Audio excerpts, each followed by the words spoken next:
But before that, I'll just hand it over to Qasim. Assalamu alaikum, Qasim. Assalamu alaikum warahmatullah. Sorry for coming in late. I was uh, talking to my grandfather. Yeah. All right. Assalamu alaikum. Welcome to this week's K News. We have a 30 slides to cover, so let's get into it. Also, we have an update 2 times 1. I have now started organizing my presentation slides. Now it's easier for me to make news. UK news. I actually forgot to update these. Sorry. So we'll skip to schools. Huge surge in number of pupils sent home due to COVID. Estimated about 640,000 children have been sent school, and which is a lot, and it's really serious. And it has hit a new high in March this year. Uh, Johnson, Whitty, and Valence on when they'll still wear face masks. So face masks will no longer be legally required at the final stage of England's COVID lockdown. Boris Johnson has confirmed. However, Whitty and Valence have provided kind of scenarios where they would still wear masks. So even after the restrictions are lifted, people are still urged to wear masks even if necessary. Straight into sports news. The final match is set to be held at Wembley Stadium on 11 July, and it'll be England versus Italy. It's coming home. England wins. Last match, England wins a shocking victory. So, congratulations. Oh, also back to year 21. Spain has dominated the leaderboards. I mean, you can already see it's top for most of the things: possession, goals, accuracy, with Denmark being a close second place. And ironically, we just beat Denmark. Also, just a weird thing: Italy only has about 3 spots, so it has second for tackles and balls removed. So there's still hope. So for anyone who still thinks Italy gonna win, there's still hope for England.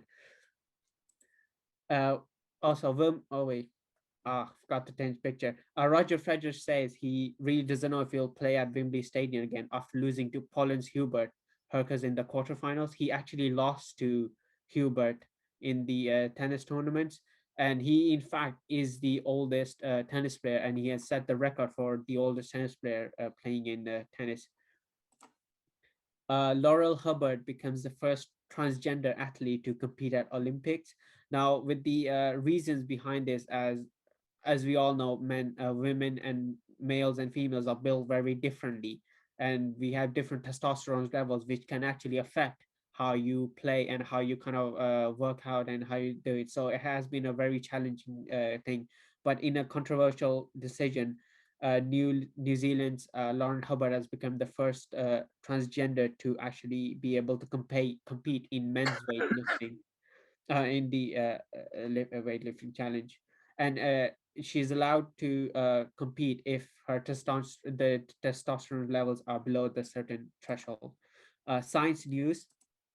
Clouds of Venus simply is too bright to support life. Scientists have detected 2 collisions between. Oh wait, no, never. So with this, the Venus, as we all know, is the hottest planet in the solar system. We have and also its atmosphere is very, very dry. We have little to no water, and it's mostly gases, methane gases. What sparked this interest is they found a phosphorine, which is a gas. It's pH 3, which in fact is a very toxic gas and can cause death. However, scientists looked at extremophiles. Now, extremophiles, for those who might not know what it is, are basically extreme cases of organisms. So you have bacteria living in space, which I previously mentioned. We also have bacteria living in Antarctic, which we have to say because it's really, really cold. We also have thermophiles, which are bacteria living in very, very high temperatures. There's even, I believe, bacteria found in nuclear plants. So these are what's called extremophiles, and they were testing on extremophiles, seeing if they have the potential to support life in Venus. But what they found is that even extremophiles cannot survive in the atmosphere of Venus, so it's inhabitable. Mars, on the other hand, is a different scenario.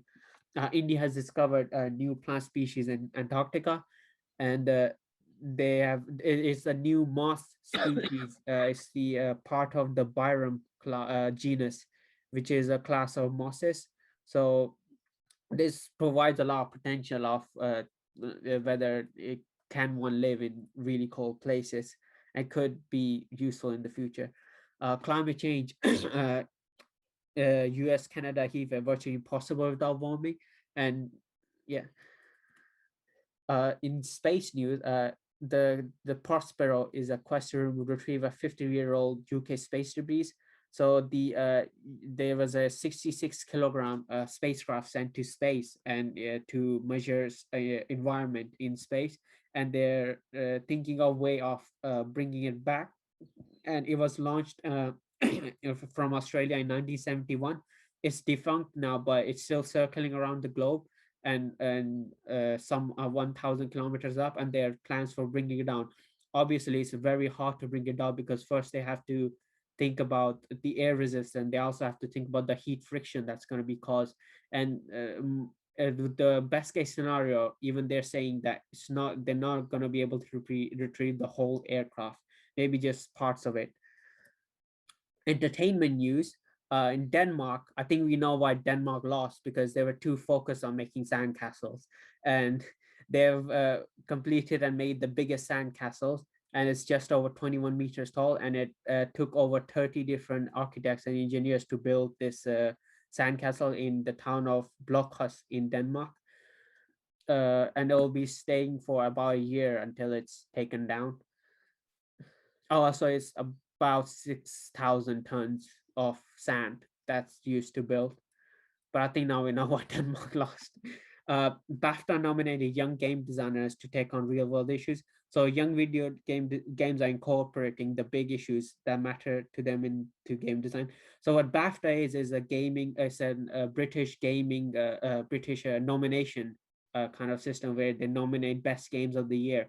And in fact, these times we have quite a lot of children who have been nominated because of how they have designed their characters and games and implemented real world issues into those games. And these are like 40 years old, 15 years old. Donald Trump and his spicy shenanigans. Trump sues Twitter, Google, Facebook for and with alleging censorship. And former US President Donald Trump has filed a lawsuit against tech giants Google, Twitter, and Facebook, claiming that he's a victim of censorship. So obviously, this reflects to the riot capital and the fact that his Twitter account was taken down because of the comments he made, and he's kind of and he's kind of protesting the rights to free speech and saying that it's not freedom of speech, it's going against these morals. UK shorelines, UK now has a new museum and new art. Sicily boats runs aground and balances to rock. The motorboat for left perched precariously on rocks after running around. The 47 feet boat was stranded off notorious T Ledges rocks east of Tresco on the Isles of Sicily on Thursday. The two fishermen on it left the boat in fear of getting sued for damaging art. So, discussion news. This is the one we've been waiting for. I'll just share this link. Can everyone see this? Can you see this? Yes, Qasim, we see it. Yeah. Exactly. Assalamu alaikum, Ya Hazur. My question is that racism has been extremely normalized over the years. What are beloved Hazur's opinions on this, and how should racist comments be handled? When you are clapping, you cannot clap with one hand. You have to use the other hand. The fault is from both sides. Those who are immigrants to these Western countries, those migrants did not try to integrate themselves in the society. And apart from that, most of them do not work. And if they work, they do not pay taxes, right? And they try to isolate themselves from local people, right? And when these local people say that you are not integrating yourself in their society with them, and you are also getting benefits from the government, from the tax they pay, then that makes them get a night, right? So this is why those people, those leaders who have some, you know, ill will about the immigrants or do not like immigrants, they are trying to incite the general public. This is why racism is increasing. If the immigrants try to integrate themselves within the society, then you can remove the doubts of local people. So it does not mean that you dress yourself as they dress. It does not mean that you go to the clubs and start taking alcoholic drinks. It does not mean that you dance in their clubs. It does not mean that you lose your morals. But at the same time, if they realize that these immigrants are beneficial for our society, they are participating in the betterment of the country. They're trying to improve the economy of the country. Then they will not raise such type of questions. And at the same time, when we are interacting with these people, we can remove their doubts as well. I have seen so many people who come to see me when I explain what the Islamic teaching is and how should we behave, and if we are wrong, then obviously you will raise questions against us. But if we are helping you, then why should you raise any question or having any ill will with regards to immigrants? So we have to work hard on it. See, you tell your friends that we are trying to be part of the nation. And you tell them that this is our belief, that the country in which we are living in is our country. And it is the saying that the love of your country is part of your faith. So we love our country. So in this way, you will have to work hard and try to explain everything to your fellow students instead of keeping yourself isolated and distant from the local people, mixed with them. But keep in mind that you are not going to lose your morals and your teaching your faith when you are going to mix with them. Okay? So I have spoken on this issue on some of my addresses. Ask your Sadasaba to find out those excerpts, the specific particular excerpts of those speeches and give it to you. That will satisfy you. Okay? Jazakallah. So here my point is, I mean, it's a really good point. With racism, it's not just one-sided issue.